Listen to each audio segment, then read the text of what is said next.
প্রিয় ভিউয়ার্স, যারা অনার্সে আবেদন করেছেন বা আবেদন করবেন কিন্তু আপনার আবেদন সঠিক হয়েছে কিনা, আপনার আবেদন যদি সঠিক না হয় তাহলে কিন্তু আপনি অ্যাডমিট কার্ডও পাবেন না এবং ভর্তি পরীক্ষায়ও অংশগ্রহণ করতে পারবেন না।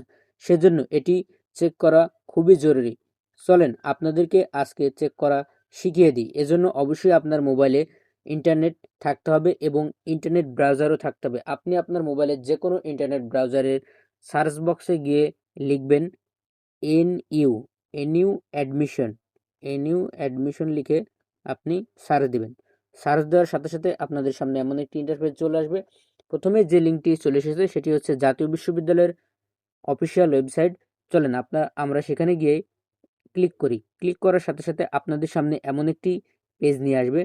সো পেজ নিয়ে আসার পরে আপনারা দেখেন অ্যাপ্লাই নাও অনার্স আছে, ওখানে নিচে লেখা আছে অ্যাপ্লিক্যান্টস লগ ইন, মানে যারা অ্যাপ্লিকেশন করেছে তাদের এখানে লগ ইন করে দেখতে হয়।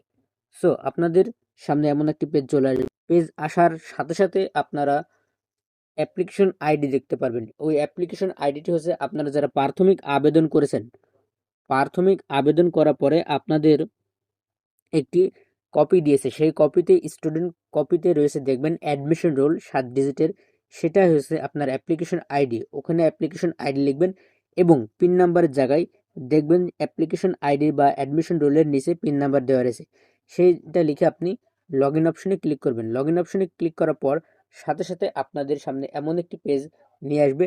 তারপর দেখছেন ভিউ অ্যাপ্লিকেশন, এখন ভিউ অ্যাপ্লিকেশনে ক্লিক করবেন।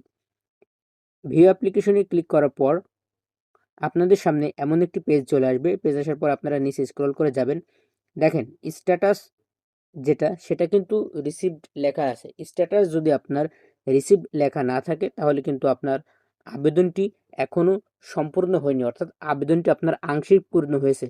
আর আবেদনটির এখানে যদি রিসিভড লেখা রয়েছে, এই আপুটার আবেদন কিন্তু সম্পূর্ণ হয়েছে। আর যদি আপনার আবেদন রিসিভড না হয় তাহলে কিন্তু আপনার আবেদন সম্পূর্ণ ভুল, আপনি ভর্তি পরীক্ষাও দিতে পারবেন না, আপনার সবকিছুই ভুল। সো এই আবেদনটি রিসিভ করার ক্ষেত্রে আপনারা কলেজ ফি জমা দিবেন সরাসরি। আর যারা কলেজ ফি এখনো 700 টাকা জমা দেননি, কলেজে গিয়ে জমা দিয়ে আপনার আবেদন রিসিভ করে নিন। আর যারা দিয়েছেন তারাও গিয়ে সরাসরি কলেজে স্যারের সাথে যোগাযোগ করে আপনার আবেদনটি রিসিভ করিয়ে নিন খুব